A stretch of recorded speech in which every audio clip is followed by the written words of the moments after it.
Белеет ли в поле пороша, пороша, пороша?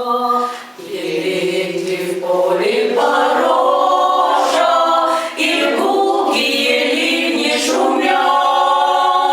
Стоит над горою Алеша, Алеша, Алеша, стоит над горою Алеша, Болгарии русский солдат. И сердцу по-прежнему горько, по-прежнему горько, и сердцу по-прежнему